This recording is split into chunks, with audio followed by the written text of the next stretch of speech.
Hello my dear friends, આજે આપણે અંગ્રેજીમાં એપોસ્ટ્રોફી એસ નો અભ્યાસ કરીશું. એપોસ્ટ્રોફી એસ નો મિનિંગ થાય નો, ની, નું, ના. અને એપોસ્ટ્રોફી એસ નો ઉપયોગ કોઈ વ્યક્તિનો, વ્યક્તિ સાથેનો અથવા તો કોઈ વ્યક્તિનો વસ્તુ સાથેનો માલિકીનો સંબંધ બતાવવા માટે કરવામાં આવે છે. એપોસ્ટ્રોફી એસ કોને કહેવાય? તો આવી રીતે અહીંયા એલિફન્ટ છે, તો એલિફન્ટ પછી ડેશ કરીને જે એસ આવ્યો તો એને કહેવાય અંગ્રેજીમાં એપોસ્ટ્રોફી એસ. અને એનો મિનિંગ થાય નો, ની, નું અને ના. તો આ એપોસ્ટ્રોફી એસ નો ઉપયોગ માલિકી બતાવવા માટે કરવામાં આવે છે. એપોસ્ટ્રોફી એસ, હવે અહીંયા બોય છે, બોય એનું બહુવચન થાય બોયઝ. તો અહીંયા બોય નો એપોસ્ટ્રોફી એસ આપણે કરવું હોય તો થાય બોયઝ. બોય પછી ડેશ કરીને એસ કરી તો એક વચન માટે બોયઝ, તો આ એપોસ્ટ્રોફી એસ કહેવાય. બહુવચન માટે જો આપણે એપોસ્ટ્રોફી એસ નો ઉપયોગ કરવો હોય તો બોયઝ આવી રીતે લખીને છેલ્લે ડેશ કરી નાખવાનું. તો આવી રીતે બહુવચનમાં છે તે એપોસ્ટ્રોફી એસ નો ઉપયોગ કરવામાં આવે છે. હવે આપણે આના કેટલાક એક્ઝામ્પલ જોઈ. એક્ઝામ્પલ નંબર 1 છે હાથીની સૂંઢ. હાથીને અંગ્રેજીમાં એલિફન્ટ કહેવાય ને સૂંઢ એટલે ટ્રંક. તો એલિફન્ટ ટ્રંક એટલે થાય હાથીની સૂંઢ. બીજું છે સ્વાતિનો ચહેરો. ચહેરો એટલે થાય ફેસ અને સ્વાતિનો એટલે સ્વાતિજ. તો સ્વાતિજ ફેસ એટલે થાય સ્વાતિનો ચહેરો. નેક્સ્ટ છે મારા ભાઈના મિત્રો. તો my brothers friends, my brothers friends. પછી છે અભિષેકના વાળ. તો અભિષેક્સ હેર. અભિષેકના વાળ તો એનું અંગ્રેજી થાય અભિષેક્સ હેર. પછી છે લાલુની ઇંક. તો લાલુજ ઇંક. ઇંક એટલે થાય શાહી. તો લાલુની શાહી તો એનું અંગ્રેજી થાય લાલુજ ઇંક. એના પછી છે કૂતરાની પૂંછડી. તો પૂંછડીને અંગ્રેજીમાં ટેલ કહેવાય અને કૂતરાની તો ડોગ્સ ટેલ. કૂતરાની પૂંછડી તો એનું અંગ્રેજી થાય ડોગ્સ ટેલ. એના પછી છે માણસનું લોહી. તો મેન્સ બ્લડ. માણસનું લોહી તો એને અંગ્રેજીમાં કહેવાય મેન્સ બ્લડ. નેક્સ્ટ છે ચંદ્રેશનું બોક્સ. તો ચંદ્રેશ બોક્સ, ચંદ્રેશ બોક્સ. પછી છે મિતનું લેપટોપ. તો મિત લેપટોપ, મિત લેપટોપ. એના પછી છે રમીલાની આંખો. તો રમીલાજ આઈજ, રમીલાજ આઈજ. નેક્સ્ટ છે સરના વિદ્યાર્થીઓ. તો સર સ્ટુડન્ટ, સર સ્ટુડન્ટ. પછી છે ભરતભાઈની સીડી. તો ભરતભાઈ સીડી. એના પછી નેક્સ્ટ સરનો બગીચો. તો સર્સ ગાર્ડન. સર પછી અહીં એપોસ્ટ્રોફી એસ તો સર્સ ગાર્ડન. પછી છે મારી બહેનનું નામ. તો my sister's name, my sister's name. Next છે અમિતના કાન. તો અમિત ઇયર્સ, અમિત ઇયર્સ. પછી છે સંગીતાની ડિક્શનરી. તો સંગીતાજ ડિક્શનરી. પછી ગાયના પગ. તો કાઉઝ લેગ્સ. નેક્સ્ટ છે રઘુની છરી. તો રઘુજ નાઇફ, KNIFE. તો રઘુજ નાઇફ એટલે થાય રઘુની છરી. એના પછી સિંહની પૂંછડી. તો એનું અંગ્રેજી થાય લાયન્સ ટેલ, લાયન્સ ટેલ. નેક્સ્ટ છે બીજલની ઓફિસ. તો બીજલ્સ ઓફિસ. પરેશનો ધંધો. તો પરેશ બિઝનેસ. બિઝનેસ એટલે થાય ધંધો, તો પરેશ બિઝનેસ. પછી છે નિશિતની ઘડિયાળ. તો નિશિત વોચ. સરની બુક. તો સર્સ બુક. સરના વિચાર. તો સર્સ થિંકિંગ, સર્સ થિંકિંગ. પછી છે સાગરનું બ્લેકબોર્ડ. તો સાગર્સ બ્લેકબોર્ડ, સાગર્સ બ્લેકબોર્ડ. નેક્સ્ટ છે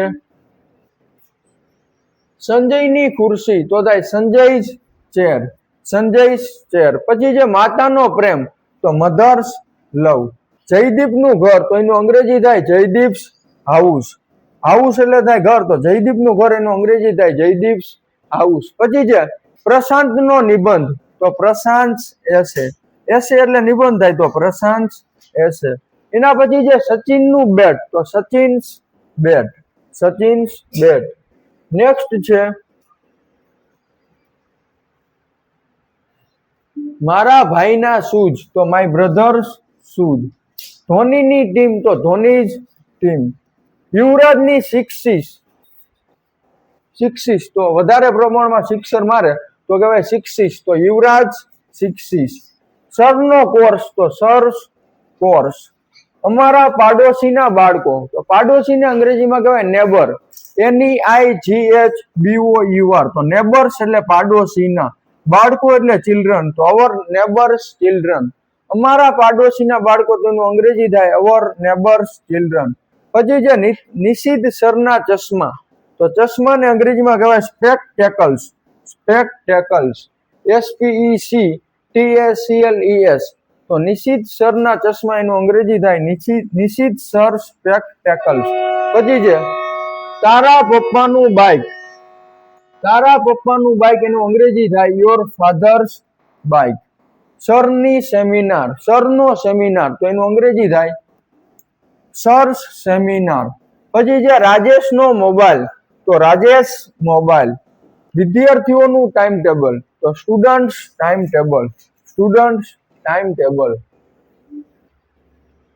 તો આવી રીતે એપોસ્ટ્રોફી એસ નો ઉપયોગ અંગ્રેજીમાં કરવામાં આવે છે. હવે નો અભ્યાસ કરી, હવે આપણે ઓફ નો અભ્યાસ કરીશું. એપોસ્ટ્રોફી એસ નો ઉપયોગ સજીવ માટે કરવામાં આવે છે, જ્યારે ઓફ નો ઉપયોગ નિર્જીવ છે. ઓફ નો મિનિંગ પણ નો, ની, નું, ના એવો કરવામાં આવે છે. તો અહીંયા એક્ઝામ્પલ આપણે જોઈએ. પહેલું એક્ઝામ્પલ છે સૈનિકોની ટેન્ક. સૈનિકોને અંગ્રેજીમાં કહેવાય સોલ્જર્સ, અને ટેન્ક એટલે ટેન્ક. તો ધ ટેન્ક ઓફ સોલ્જર્સ, તો સૈનિકોની ટેન્ક, તો ટેન્ક છે એ નિર્જીવ કહેવાય.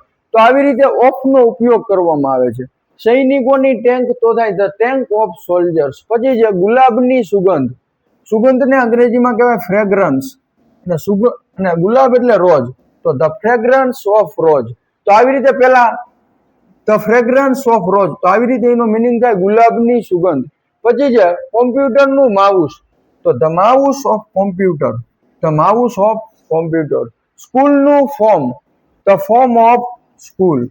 પછી છે જાન્યુઆરીનો મહિનો, તો થાય the month of January, the month of January. ગાડીની ચાવી, the key of car, the key of car. તો આવી રીતે બધામાં પહેલા નિર્જીવ વસ્તુ આવશે. નેક્સ્ટ છે કાગળનો ટુકડો, ધ પીસ ઓફ પેપર. ટુકડો એટલે થાય પીસ, અને કાગળ એટલે પેપર, તો ધ પીસ ઓફ પેપર. રાજકોટનું શાસ્ત્રી મેદાન, તો the Shastri Maidan of Rajkot, the Shastri Maidan of Rajkot. બોમ્બેનું airport, the airport of Bombay. બોમ્બેનું એરપોર્ટ, તો એનું અંગ્રેજી થાય ધ એરપોર્ટ ઓફ બોમ્બે. યોગાના ફાયદા, ધ બેનિફિટ ઓફ યોગા. યોગાને અંગ્રેજીમાં યોગા જ કહેવાય, અને ફાયદા એટલે બેનિફિટ, તો ધ બેનિફિટ ઓફ યોગા. શર્ટના બટન, તો the button of shirt, the button of shirt. એના પછી નેક્સ્ટ છે ભારતનો ઝંડો, તો the flag of India. Flag એટલે થાય ધ્વજ અથવા તો ઝંડો, તો ધ ફ્લેગ ઓફ ઇન્ડિયા એટલે થાય ભારતનો ધ્વજ અથવા તો ભારતનો ઝંડો. પછી છે બારીનો કાચ, તો ધ ગ્લાસ ઓફ વિન્ડો. કાચ એટલે થાય ગ્લાસ, અને વિન્ડો એટલે બારી, તો ધ ગ્લાસ ઓફ વિન્ડો એટલે થાય બારીનો કાચ. નેક્સ્ટ છે આચાર્યના સિદ્ધાંતો. સિદ્ધાંતો એટલે થાય પ્રિન્સિપાલ, પ્રિન્સિપલ્સ. સિદ્ધાંતોને અંગ્રેજીમાં પ્રિન્સિપલ્સ કહેવાય, અને આચાર્ય એટલે પ્રિન્સિપાલ, તો the principles of principal, the principles of principal. પછી છે મારા મોબાઈલનું સિમ કાર્ડ, તો the sim card of mobile, the sim card of my mobile, the sim card of my mobile. Next છે પાણીનો ગ્લાસ, તો થાય the glass of water, the glass of water.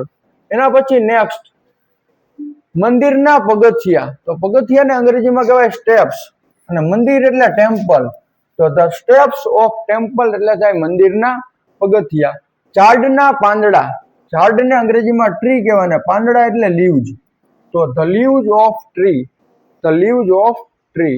The leaves of a tree એટલે એક ઝાડની વાત કરી છે એટલે આવશે the leaves of a tree. એના પછી છે પાણીનો કલર, તો થાય the colour of water. Next છે ગાંધીજીની આગેવાની. આગેવાનીને અંગ્રેજીમાં કહેવાય લીડરશીપ. લીડરશીપ એટલે થાય આગેવાની અથવા તો નેતૃત્વ, તો ગાંધીજીની આગેવાની એટલે થાય ધ લીડરશીપ ઓફ ગાંધીજી. એના પછી આપણે નેક્સ્ટ કેટલાક એક્ઝામ્પલ જોઈ. બુકના પેજ, તો થાય the pages of a book, the pages of a book. Next છે ઈંટનું ઘર, the house of brick.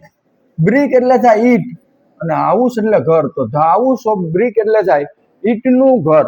Next છે ટીવી નું રિમોટ, તો remote of TV, the remote of TV. પછી જે દુકાનનો ટાઈમ, તો થાય the time of shop. Next છે ઝાડનું થડ, થડને અંગ્રેજીમાં કહેવાય ટ્રંક, અને ઝાડ એટલે ટ્રી, તો the trunk of a tree એટલે થાય ઝાડનું થડ. પછી જે પેનની શાહી, શાહીને અંગ્રેજીમાં કહેવાય ઇંક, તો the ink of pen. Next છે બારીનો પડદો, તો the curtain of window. Curtain એટલે થાય પડદો, CURTAIN, અને પડદો પડદો એટલે થાય કર્ટેન, અને બારીનો એટલે વિન્ડો, તો થાય ધ કર્ટેન ઓફ વિન્ડો. પછી જે બસની ટિકિટ, તો થાય the ticket of a bus, the ticket of a bus. પ્રશ્નનો જવાબ, તો થાય the answer of question, the answer of question. એના પછી જે પંખાના પાંખિયા, તો પંખાને અંગ્રેજીમાં કહેવાય ફેન, અને પાંખિયા એટલે થાય બ્લેડ્સ, BLADES, તો પંખાના પાંખિયાનું અંગ્રેજી થાય ધ બ્લેડ્સ ઓફ ફેન. પછી રૂમનો દરવાજો, તો થાય ધ ડોર ઓફ રૂમ. ગાંધીજીનું પૂતળું, પૂતળાને અંગ્રેજીમાં કહેવાય સ્ટેચ્યુ, સ્ટેચ્યુ એટલે થાય મૂર્તિ અથવા તો પૂતળું, તો STATUE, the statue of Gandhiji. શાળાનું ટાઈમ ટેબલ, તો થાય the time table of school. Time ટેબલને ગુજરાતીમાં સમયપત્રક પણ કહેવામાં આવે છે. શાળાનું સમયપત્રક, તો થાય the time table of school. ટીમના ખેલાડી, ખેલાડીને અંગ્રેજીમાં પ્લેયર્સ કહેવાય, તો the players of team. Next છે મહિનાનું ભાડું, ભાડાનું ઇંગ્લિશ થાય રેન્ટ, અને મહિનો એટલે મંથ, તો થાય ધ રેન્ટ ઓફ મંથ. એના પછી નેક્સ્ટ કોલેજનો પટ્ટાવાળો, પટ્ટાવાળાને અંગ્રેજીમાં કહેવાય પ્યુન, અને કોલેજ એટલે કોલેજ, તો ધ પ્યુન ઓફ કોલેજ. ધનુષનું તીર, ધનુષને અંગ્રેજીમાં કહેવાય બો, અને તીર એટલે એરો, તો ધ એરો ઓફ બો. પછી જે સાયકલની સીટ, તો થાય the seat of cycle, SIT હોય તો એનો મિનિંગ ચેન્જ થઈ જાય. SIT એક ક્રિયાપદ છે, સીટ એટલે બેસવું, પણ અહીંયા સાયકલની સીટની વાત કરવામાં આવી છે એટલે થાય ધ સીટ ઓફ બાઇસિકલ. ઘડિયાળના કાંટા, કાંટાને અંગ્રેજીમાં કહેવાય હેન્ડ્સ, અને ઘડિયાળ એટલે clock, the hands of clock. ફાઇલના વાક્યો, તો sentence of file, the sentence of file. તો આવી રીતે અંગ્રેજીમાં ઓફ નો ઉપયોગ કરવામાં આવે